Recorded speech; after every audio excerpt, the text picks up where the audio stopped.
नमस्कार, आप देख रहे हैं सारण प्राइम न्यूज।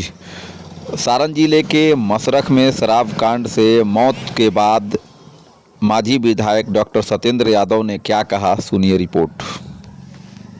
तो इस जहरीली शराब से जो मौत हुई है उसमें बड़े तादाद में दलित, अति पिछड़ी जाति, पिछड़ी और अगड़ी जाति के कुछ गरीब लोग भी इस जहरीली शराब का शिकार हुए। दूसरी बात मैं कहना चाहता हूं कि पिछले 3-4 साल से मसरख के इर्द गिर्द के इलाके जो हैं वो जहरीली शराब के मौत का जो है अड्डा बना हुआ है। तीसरी बात मैंने महसूस किया है कि इतनी बड़ी मात्रा में शराब का इस इलाके के अंदर वितरण हुआ है। एक जगह नहीं, एक स्पॉट पर नहीं, 2 स्पॉट पर नहीं, बल्कि दर्जनों स्पॉट पर दर्जनों गांव इफेक्टेड हैं। और लोगों से बात करने के बाद ये महसूस हुआ है कि कई बाजार, कई इलाके, कई सेंटर से लोगों ने शराब लिया है।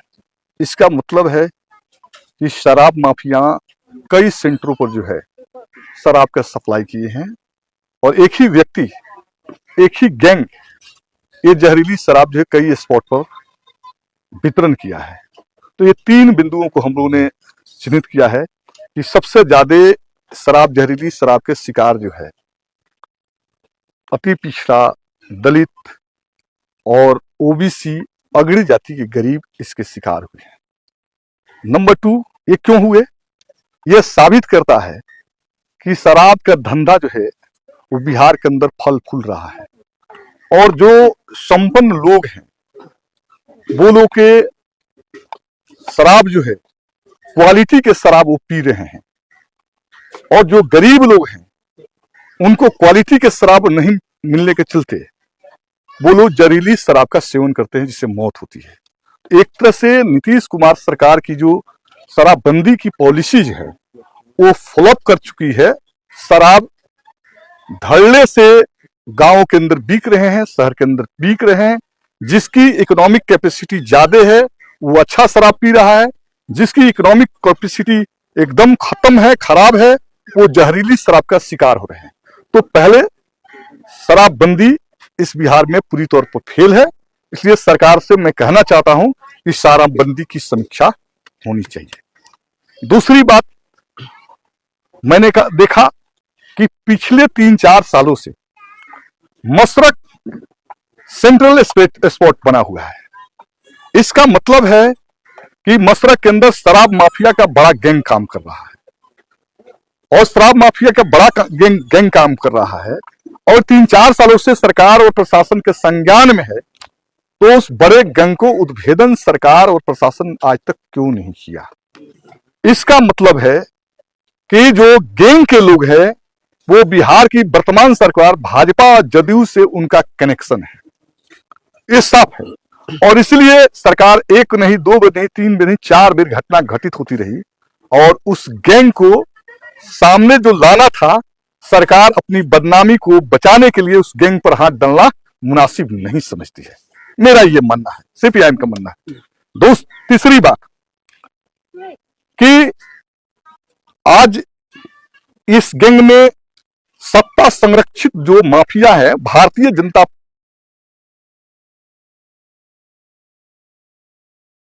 पार्टी और जनता दल यू के मेजर कच करता है, जो गांवों में सप्लाई से बिजली तक के काम को करते हैं। इसलिए सरकार इन पर हाथ डालना नहीं चाहती। दूसरी बात मैंने ये पाया है कि बिहार की जो निरंकुश सरकार है उस पर न डिप्टी सीएम की कोई प्रतिक्रिया आई, न सीएम की कोई प्रतिक्रिया आना। यह जाहिर करता है कि एक तरफ भाजपा के कार्यकर्ता जो है जहरीली शराब बेचकर गरीबों के मौत की तरफ धकेल रहे हैं और दूसरी तरफ गरीबों के मौत पर मातम मनाने की जगह बिहार के जदयू और भाजपा की सरकार के मंत्री जो है सदन के अंदर, सरकार पटना के अंदर जो है जश्न मना रहे हैं। एक तरफ शराब के जहरीली खेप पहुंचाना कार्यकर्ताओं का, दूसरे तरफ उनके मंत्रियों का जश्न मनाना, ये साबित करता है कि भारतीय जनता पार्टी जदयू के लिए सारा बंदी जो है कमाई और जश्न के सिवाय कुछ नहीं है। और इसलिए हम कहना चाहते हैं कि ये जो घटना हुई है, विगत दिनों जी घटना हुई, सभी घटनाओं को एकीकृत कर राज्य सरकार में अगर जरा भी नैतिकता, नीतीश कुमार में जरा नैतिकता बची है तो पुलिस प्रशासन खुफिया से नहीं बल्कि पूरे केस को न्यायिक आयोग गठन करके हैंड ओवर कर देना चाहिए और न्यायिक आयोग इसकी जांच करे और जांच के बाद दूध का दूध पानी का पानी हो जाएगा। और इसमें मैं पूरी विश्वास के साथ कहता हूं, क्योंकि हम लोग समाज के अंदर और समाज के बाहर नहीं रहते, समाज के अंदर रहते हैं। कौन लोग शराब के खेप मंगाते हैं और कौन लोग के दरवाजे से डिस्प्यूट होता है, ये पत्रकार भी जानते हैं, मैं भी जानता हूं, अफसर भी जानते हैं, लेकिन उनके खौफ से कोई बोलना नहीं चाहता। इसलिए मैं कहना चाहता हूं कि ये न्यायिक आयोग का गठन होगा, जांच होगा, तो पूरे के पूरे जदयू और भाजपा के जो नेता हैं, कार्यकर्ता हैं, जिनके संरक्षण में शराब का ये धंधा फल और फूल रहा है, उनके चेहरे सामने आएंगे और जेल जाना उनकी मजबूरी होगी। ये सरकार से हमें कोई उम्मीद नहीं, क्योंकि मैंने पहले ही कह दिया कि भारतीय जनता पार्टी, जनता दल यू के कार्यकर्ता गांव गांव में शराब के जहरीली खेप पहुंचा रहे हैं और उनके नेता जो है क्वालिटी पूर्ण जो समाज है, क्वालिटी जो शराब है, अच्छी शराब है, महंगे दाम पर बिकने वाली शराब का जो है लुत्फ उठाकर मौज कर रहे हैं पटना में। इसी का परिणाम है कि भारतीय जनता पार्टी जदयू का एक डेलीगेशन तक मृतकों के परिवार से मुलाकात करने तक नहीं गया। दूसरी बात मैं कहना चाहता हूं कि ये आपदा नहीं है।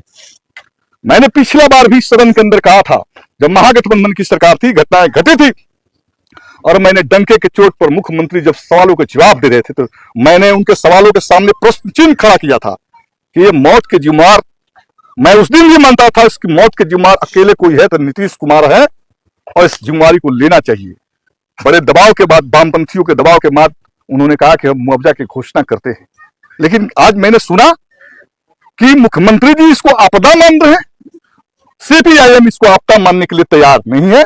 सीपीआईएम मानती है कि राज संपोषित गरीबों की हत्या है और इस हत्या के जो है हम आपदा नहीं मान सकते, इसलिए हत्यारे पर मुकदमा चलनी चाहिए और इनके परिजनों को 25 लाख रुपया मुआवजा मिलनी चाहिए। ये आज हम मांग करना चाहते हैं। दूसरी बात मैं कहना चाहता हूं, अगर सरकार न्यायिक जांच आयोग नहीं बैठाती है, 25 लाख मुआवजा पीड़ितों को नहीं देती है, तो लाल झंडे के सिपाही जो है राज्य सरकार के खिलाफ संपूर्ण बिहार के अंदर आंदोलन को तेज करेंगे। स्थानीय तौर पे यहाँ के जो नेता हैं बीजेपी या जेडीयू को अभी तक वो नहीं बेचे, उनके लिए क्या मैं तो बता दिया कि पूरे जहरीली शराब के खेप पहुंचाने में भारतीय जनता पार्टी जदयू के कार्यकर्ताओं की बहुत बड़ी भूमिका है। अच्छा, शराब से मौत के बाद केवल चौकीदार सस्पेंड होता है, थाना प्रभारी सस्पेंड होता है, कोई बड़े अधिकारी पर कार्रवाई नहीं होता है। भाई तुम बता दिया, जो आज थानेदार, SP, DSP, inspector, DIG, IG, ये सब लोग तो इस कारोबार में संलग्न है ना, सब लोग संलग्न है और रोज 50 ट्रक यूपी से बिहार के अंदर आ रहे हैं। पुलिस के संरक्षण में ही जदयू और भाजपा के लोग काम कर रहे हैं, तो कौन सस्पेंड करेगा? ये भाजपा, हमने बोला ना, भारतीय जनता पार्टी के लिए, जदयू के लिए शराबबंदी तो एक धंधा हो गया। गांव में उनके लोग शराब बेच के माल कमा रहे हैं। आप अगल बगल में देख लीजिए शराब माफिया, जिनके पास एक मोटरसाइकिल नहीं थी, कई स्कॉर्पियो हो गए, पॉलिटिकल पावर हो गया, पॉलिटिकल इम्बाइलेंस कर रहे हैं, पॉलिटिक्स में इंटरफेयर कर रहे हैं, और वो कौन हो गए? सब जदयू के लोग हैं। तो आप कह रहे हैं कि उन पर कार्रवाई होगी, वो कार्रवाई करेंगे। भारतीय जनता पार्टी जदयू के लोग के लिए शराबबंदी धंधा हो गया। इस धंधे से इन लोगों ने अरबों और खरबों कमाया है, इसलिए कार्रवाई के नाम पर चौकीदार पर सस्पेंड करेंगे, कार्रवाई के नाम पर कुछ मुलाजिम पर कार्रवाई कर देंगे, लेकिन असली जो इसके षड्यंत्रकारी है, जो असली इससे मुनाफा कमाने वाला वर्ग है, उस पर कार्रवाई ये सरकार नहीं कर सकती। और इसलिए लाल झंडे, सीपीआईएम ये बात को समझती है कि ये सरकार पूंजीपति जमींदारों की सरकार है, गुंडों और माफियाओं की सरकार है, और ये गुंडे, माफियाओं, जमींदारों, पूंजीपतियों की हिफाजत में सरकार खड़ी होगी। ये दलित, पिछड़ा, अकलियत के पक्ष में ये सरकार नहीं खड़ी होगी। इसलिए चंद मुआवजे, चंद चावल, चंद आश्वासनों के बाद इनके दिन जो है उसी तरह से होंगे जैसे पहले थे। हम ये नहीं चाहते, हम चाहते हैं कि इसके असली कातिल जो सरकार में बैठे लोग हैं उन पर कार्रवाई होनी चाहिए।